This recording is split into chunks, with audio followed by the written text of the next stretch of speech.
Okay, I think you're still sitting with me, everybody, and the next one is the next book is Ahmet Ari's book on the Sion treasure. Now the Sion treasure is, I mean, we segue immediately, in fact, from ceramics to silverware. The Sion treasure is a very extensive and varied group of liturgical objects and church furnishings that were discovered in the early 1960s, 1963 in southern Turkey. They're kind of famous for a large part of them being in Dumbarton Oaks, and we won't go into how they got to Dumbarton Oaks, a quantity in the Antalya Museum, and a few bits and pieces in private collections. And what Ahmet's book does is actually bring together all of these separate bits of the Sion treasure for the first time in one place. The Dumbarton Oaks publications around the Sion treasure focused specifically on the Dumbarton Oaks material. And Ahmet was able to bring in the Antalya Museum material here. So it's a really important bringing together and a cataloguing of the Sion treasure as a whole. It goes into a lot of detail about the stamps, the inscriptions, the appearances, with a little image of each piece of the treasure. So really, really useful source of information on the Sion treasure itself as object. But it also looks to examine the life of the silverware, and to pick up on this idea of the biography of the object. So tracing these silver vessels from their mining to their burial, effectively, through making, cost, their use, the experience of handling and dealing with the vessels. I'm hoping that I haven't pinched here all of Ahmet's best lines. Ahmet, lovely to see you. Ahmet is based at the Neveshir Haci Bektas Veli University. And welcome, it's lovely to see you. Yeah, it's lovely to see you, Liz. Thank you very Over much. to you. It's nice to see you again. And thank you very much for this quick information. And then actually, yeah, Liz already told about the what Sion treasure is actually. And it's not about, just Dumbarton Oaks and Antalya Museum. There are also pieces in the London and George Ortiz, which I couldn't actually trace them. But a large number of silver vessels from the Sion treasure were published in 1992 in the Dumbarton Oaks Symposium book, Ecclesiastical Silver Plate in 6th Century Byzantium. Thanks to them, I was able to, build this book actually. This book builds on my PhD thesis. At first, I was trying to approach the objects like theoretically, just examining them with their value and how people experience these objects. But when I started working on objects, especially in Antalya ones, I recognized some things needs to be said about the objects. For example, the fragments, they need to be married, and the objects missing from earlier checklists as well. So this book eventually had twofold aims actually, and the aim of this book is then twofold. First is examines all the objects in the Sion treasure with their form, measurements, elemental compositions, inscriptions, stamps, and their circulation and monetary value. And the second aim is that this book argues that the silverware, it was my first aim actually, but the silverware in the Sion treasure had lived as people do, and through their life, these objects moved from one context to another, from their production, to their being given to the church, to their use within the church. And so from the hand of one person, from their producers, to the hand of another person. It was intriguing that every people gave them value inside the context, and this reminded me that they had multiple values and they had multiple biographies, and I decided to understand this. In these different contexts and hands of different people, they had different life stories and gained new biographies. I used, of course, the term of cultural biography to understand this. But first, let me explain the Sion treasure part, because it was really important to give the foundation of these theories, actually. And chapters 1, 2, 3, and 4 in the book are all about the material features of the objects. Chapter 1 discusses the discovery and division of the treasure, condition of objects, and finally catalog of objects with detailed description, including their elemental compositions, and explaining, of course, the married fragments with photographs. And chapter 2 and 3 gives information on the inscriptions and stamps of objects. And when it comes to chapter 4, it talks about the production process and especially the circulation process. It discusses whether the stamped ones are produced in Constantinople or in local workshops. And also the important part is the cost of the treasure and how much did it cost the especially the donor, of course, and what was the monetary value of this Sion treasure. I did that because the aim is to provide fresh information. I say fresh information because these 4 chapters bring new objects to the discussion and revised tables. For example, in table 1, you can see each objects and measurements and especially weights, and also it wasn't really easy to to get the actual weights because they were all in fragments. But when I married the fragments, we could reach the actual weights of the objects. And these chapters are also the foundation of the theories and discussions in chapter 5, because without knowing what these objects are, it will not be possible to talk about what they are for, actually, the question which I discussed in chapter 5. Because when we talk about the biography of objects, and we get lots of answers to these questions, especially we need to ask these questions directly to the context or directly to the people, what they are for their donors, what they are for their users, and what they are for their producers. We can only understand this by considering that these objects had lives, and in these lives they moved from one context to another, and they gained new biographies, but they didn't lose these biographies in another context, and they became multi-biographical. My aim was to trace the changing perceptions of and values placed on the treasure throughout the course of their life, because the values and functions given to them in their life enabled them to gain biographies.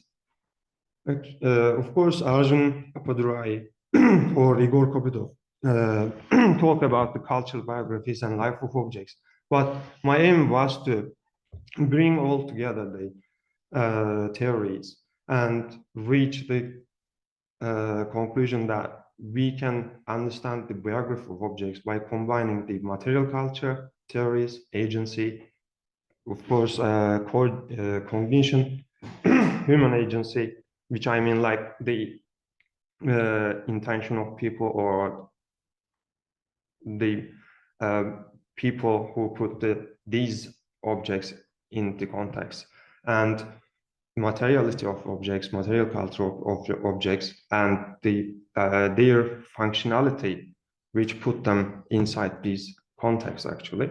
It might seem like a bit complicated, but when we start from commodity phase to the end of their life, if I say, when they were buried, we can understand that in each context, they had different values. So we have three different but interrelated factors come together to affect the ways in which the silverware was thought about. These are like human agency, and also I had also the diagram explaining this. Biography of people, human agency, material agency, and context. They're all interrelated because interrelationship of people and objects affected themselves. For example, the functionality of the chalice is holding the wine and being able to give to God. And also the context affected them. For example, inside the church, they were different. People experienced them with their senses and with emotions inside the liturgy. And they were different than the objects in the dining table, actually. And yeah, I was trying to explain all of this, starting from the first stage of their life as a commodities, because there were things to be sold and donors used their wealth to obtain these objects. And also they were controlled by the state. And this explains that they were some things to earn money. And then secondly, when the Sion vessels were given to the church as gifts, but they were gifts to God, they were vessels to communicate with God, actually. They were they were inside the gift context, actually. This is the second context I'm examining. And the important part is that the inscriptions serve to underline the role of silver vessels as gifts to God, carrying this message for as long as they remained. And they still carry that. And this malleability and functionality of the objects and intentions of donors to use them in this way put these vessels in another context where they gained new biography, actually. Finally, I'm examining their value inside the church, and the Sion silver had another life as functional ecclesiastical vessels with jobs to do inside. For example, lighting the church and inside the communion, carrying the bread and holding the wine, actually. So I came to the conclusion that they were multi-biographical, biographical. They didn't have just one value. And also, it should not be forgotten when they gained new biography or value, they did not lose another. Once they were commodity, they were always commodity, because we know that they can also be sold and melted down. And they were still commodity after they were found. They were sold by collectors, actually.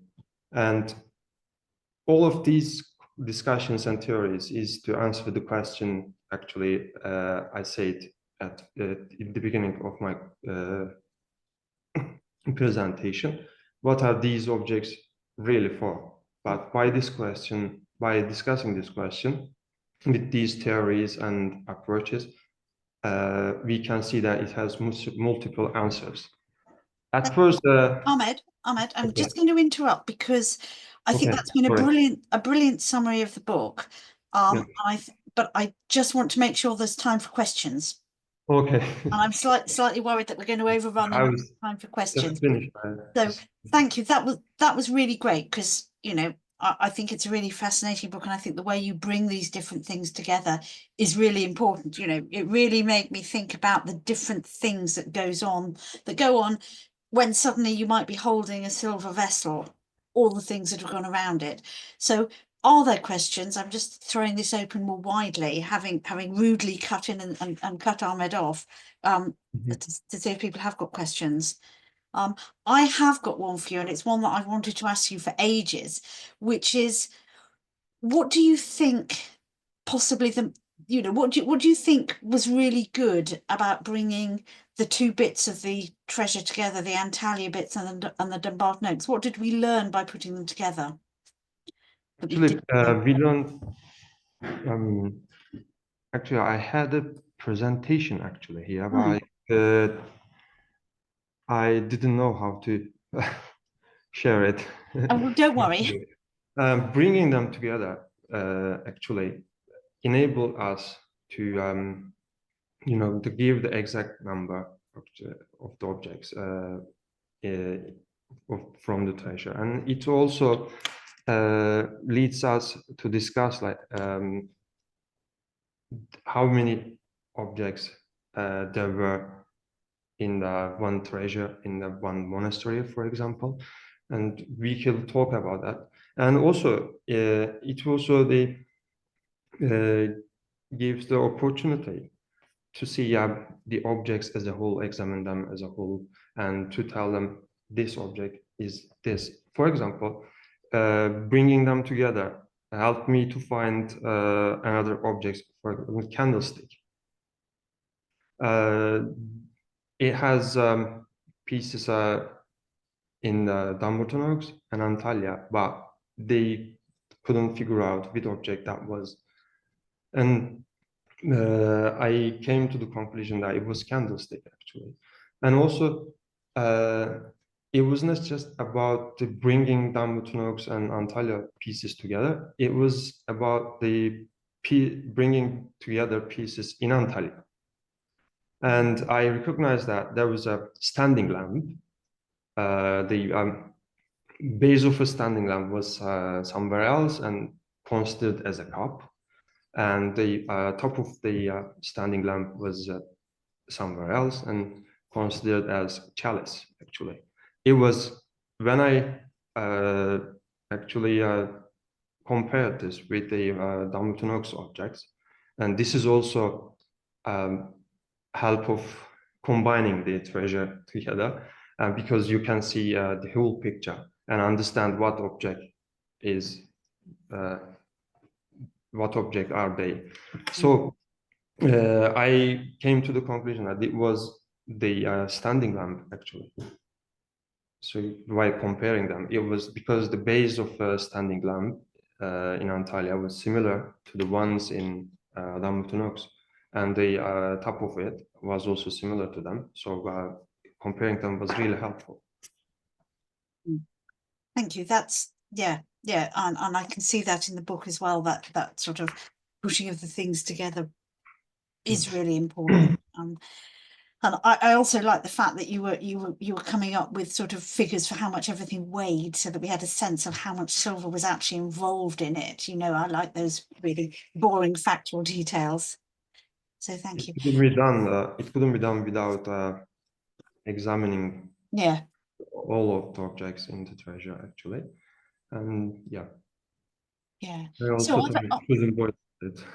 are there any questions from anyone else for Ahmed? We have about 30 seconds, I think, before we have to hand on to onto Mike Carr and Alistair Grant.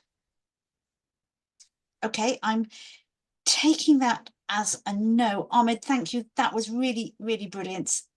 Thank you very much. Good much. to see you. Take care. Thank you.